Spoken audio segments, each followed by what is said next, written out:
This was followed by more tears. The beach faces the Long Island Sound. There is not much of a current. At low tide, you have to walk a long while to get in over your knees. At high tide, the water rolls so gently you can hardly feel its pull against your ankles, and your feet don't sink into the sand with every wave the way they do at the beaches up the coast that face the Atlantic.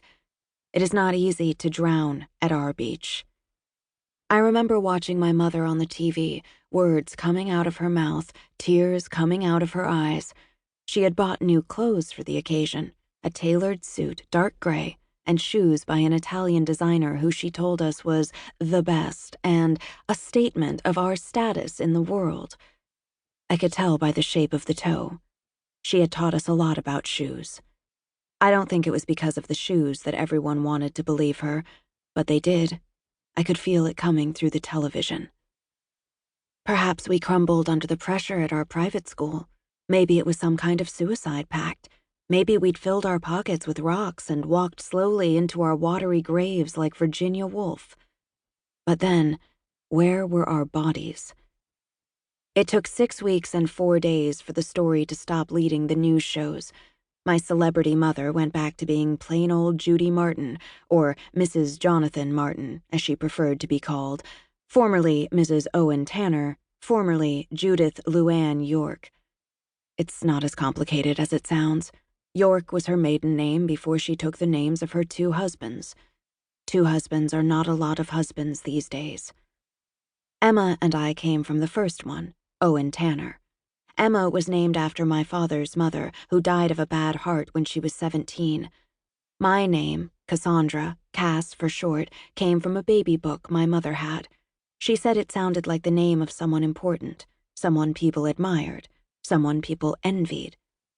I don't know about any of that, but I remember her brushing my long hair in front of her bathroom mirror, admiring me with a satisfied smile.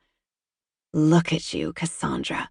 You should never be without a mirror to remind yourself how beautiful you are." Our mother never told Emma she was beautiful. They were too much alike for words of affection to pass between them. Praising someone who looks the same or acts the same or is wearing the same clothes is like praising yourself, and yet it doesn't feel that way. Instead, it feels diminishing, like that other person has stolen praise that should have come your way. Our mother would never allow Emma to steal something as valuable as praise. But she said it to me. She said I had the best of both gene pools. She was very knowledgeable about these things like how children got blue eyes or brown eyes or math brains or music brains. By the time you have children, Cassandra, you might be able to choose nearly every trait. Can you imagine? Oh, how differently my life would have been if those scientists had worked a little faster. Sigh. I didn't know what she meant then. I was only 7. But when she brushed my hair like that, when she shared her secret thoughts, I listened with great interest because it would fill me with joy from my toes to my eyebrows, and I never wanted it to end. But it always did.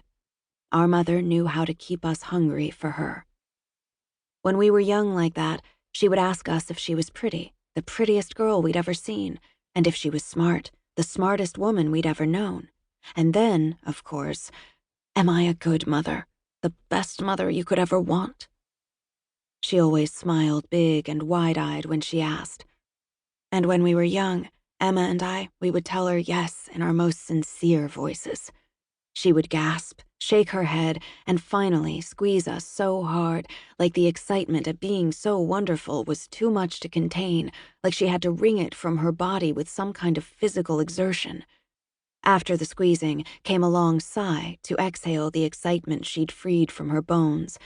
The excitement would exit her body on hot breath and fill the entire room, leaving her quietly satisfied. Other times, when she was sad or angry at the world for being cruel to her, for not seeing how special she was, we would be the ones to say it, knowing it would bring her back from her dark place. "You're the best mother in the whole wide world." And we believed it, Emma and I, when we were young like that. I remember these moments in bits and pieces that won't fit together anymore, like sections of shattered glass that have been weathered, their edges smooth.